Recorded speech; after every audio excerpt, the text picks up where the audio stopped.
Remain standing for the reading of the gospel. Luke chapter 18, verses 1 through 8. Then Jesus told them a parable about their need to pray always and not to lose heart. He said, in a certain city there was a judge who neither feared God nor had respect for people. In that city there was a widow who kept coming to him and saying, "Grant me justice against my opponent." For a while he refused, but later he said to himself, "Though I have no fear of God and no respect for anyone, yet because this widow keeps bothering me, I will grant her justice, so that she may not wear me out by continually coming." And the Lord said, "Listen to what the unjust judge says. And will not God grant justice to his chosen ones who cry to him day and night? Will he delay long in helping them? I tell you, he will quickly grant justice to them. And yet, when the Son of Man comes, will he find faith on earth?"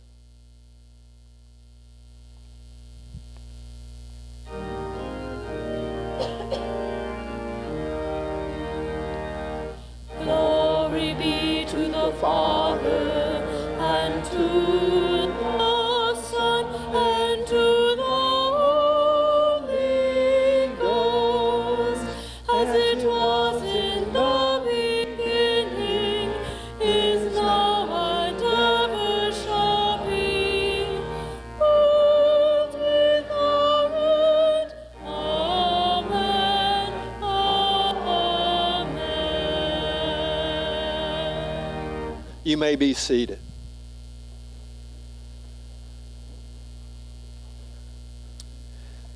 May the words of my mouth and the meditation of my heart be acceptable in your sight, O God, my rock and my redeemer.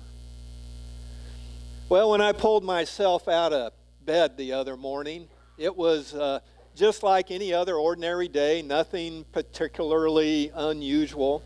The sun peered through the window in the bedroom, spilling a triangle of sunlight at the far end of the bed.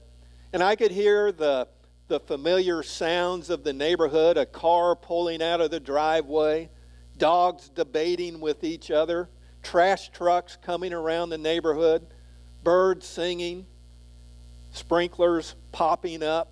There was nothing to signal any strange diversion from my ordinary morning routine. Everything was in place. Nothing was unusual except a feeling. Maybe more like a hunch that something was now here. Something that I'd never noticed before. I stood at the sink to brush my teeth and shave, and I could feel it then. It was something near yet elusive. Something that sounded like it was not trying to make a sound. Something gazing at me, yet hidden. And I asked Sarah if she could feel it too, and she said, "Mark, there's a pill for things like this."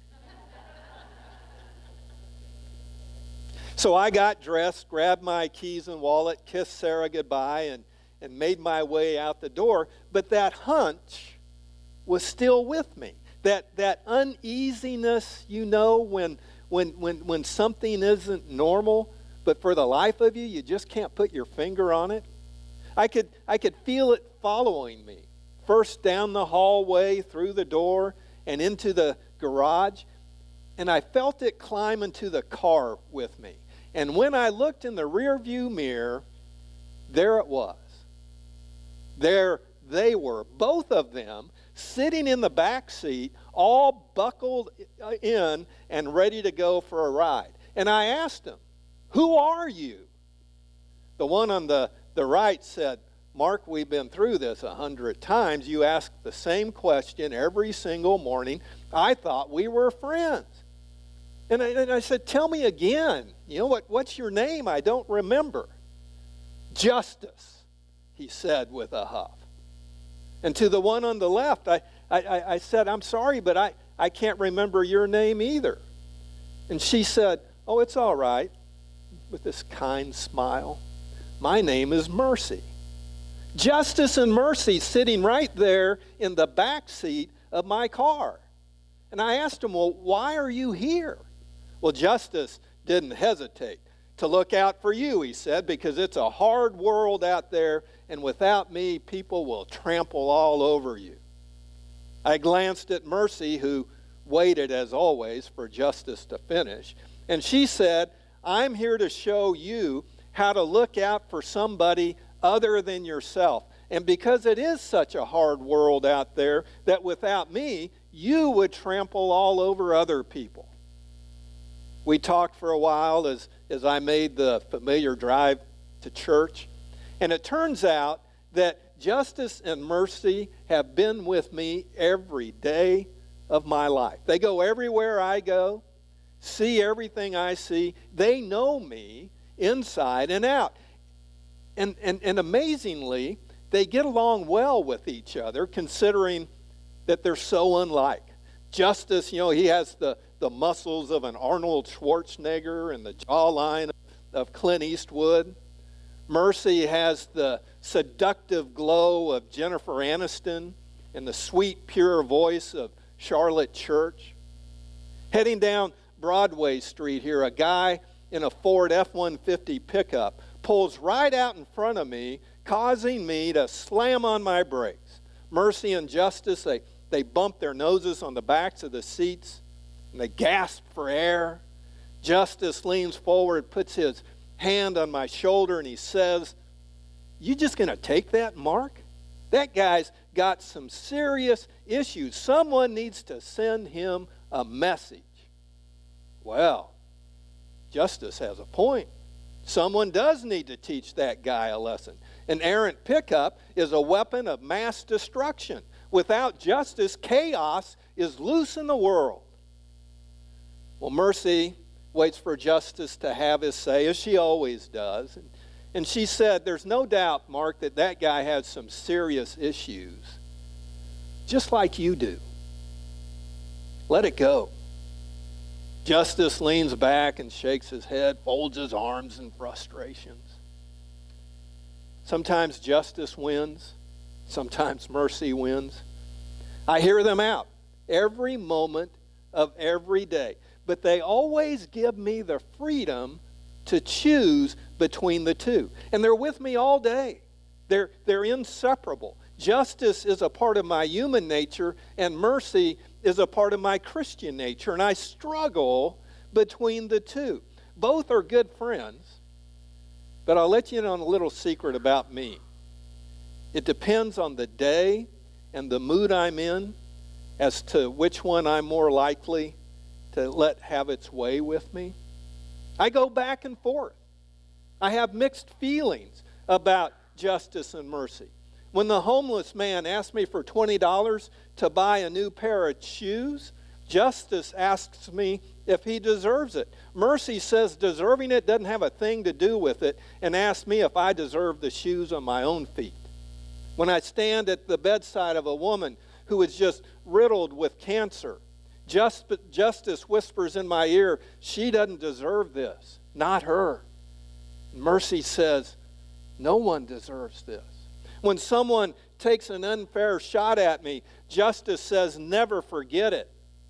Mercy says, remember who you are. When someone provokes me, Justice says, stand your ground. Mercy says, blessed are the peacemakers.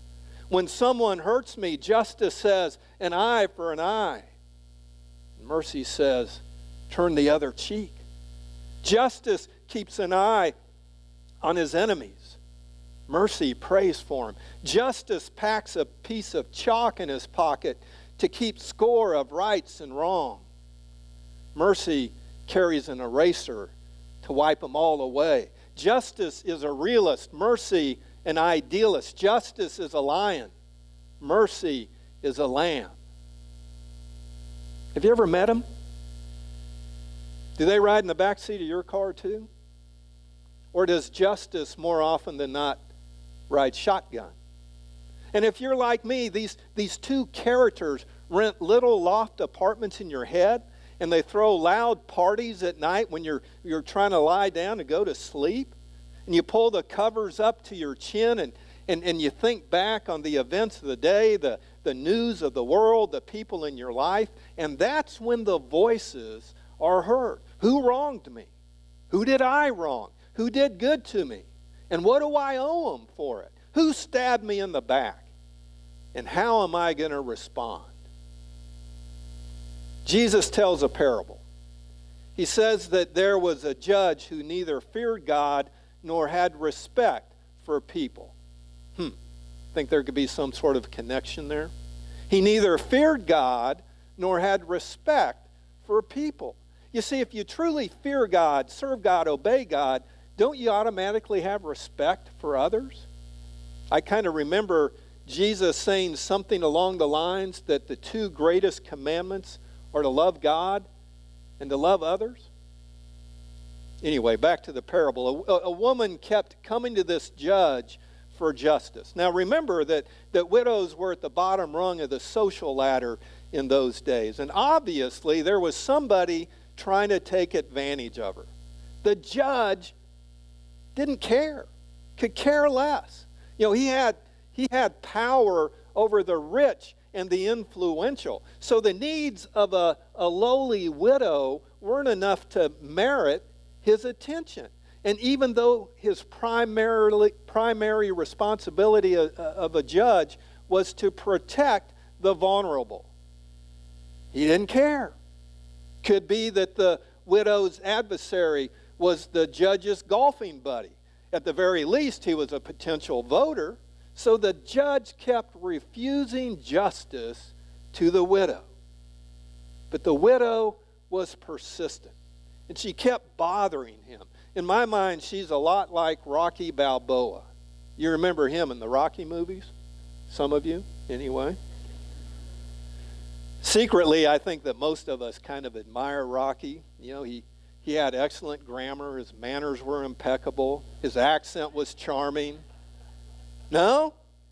We admire Rocky because in every one of his movies, every fight, he was getting the bejeebers beat out of him, but he never gave up. He never quit. His opponent would knock him down, and Rocky would get right back up and take another left hook to the chin. But finally, Rocky would catch his second wind and knock out his opponent. Persistence. Well, the widow just kept on coming until the judge finally had enough, and the judge granted the widow justice. And it's hard for the world to understand, and it rarely makes sense to Christians. I remember going to a city council meeting out in Plainview, Texas, and they were discussing whether or not the city should allow for alcoholic beverages. A woman stood up and, presuming to speak for God on the matter of the sale of alcoholic beverages, the woman said to the mayor and to the city council members, "Someday you will stand before God and answer for the lives lost because of your actions if you vote for this. Maybe God will even take one of your loved ones to show you justice." You see, it doesn't even make sense to many Christians, but it's the way of Jesus, the only way of Jesus. And according to the parables of Jesus, it's a requirement for life in the kingdom of God. I want you to take justice and mercy for a ride this week. Take them first to a little hill near the trash heap, just outside the city limits, to a place on the map called Golgotha, where one perfect human being hangs between two criminals. And listen carefully to the man in the middle who whispers, "Father, forgive them," as he breathes in all the violence hurled at him and holds it in until what finally comes out is the breath of mercy, holy and pure. He's abused, but he doesn't retaliate. He's condemned, but he will not judge. He's beaten 77 times, but he's willing to forgive 77 more. I want you to take justice and mercy there. Because in witnessing that place, that act, that human, the two, justice and mercy, they become one. You see, it's at the cross that God combined justice and mercy, and they took on a single name, grace. After church today, as you get in your car and go home, take grace with you. In fact, let grace ride shotgun the whole way. Show grace where you live. Invite grace to stay. Take grace into your living room, out to the patio. Take grace next door, to the post office, to the bank, to the supermarket, to the place you volunteer, to the doctor's office. Take grace with you to your kids' place. Take grace into the loft apartment of your head at night when you find yourself tallying up the score of the day. In our parable for today, the widow asked for justice, but God grants her mercy as well. And when you put justice and mercy together, what you get is grace. So when the sun peeks through your window in the morning, and when you climb back into your car, look into your rear view mirror and ask the one sitting there this one simple question. What is your name? And with a kind smile, he'll answer, Jesus. Amen. If there is anyone here this morning who would like to make public your confession of faith or to transfer your membership to First Christian Church, please come forward and accept our right hand of fellowship as we stand and sing our song of dedication.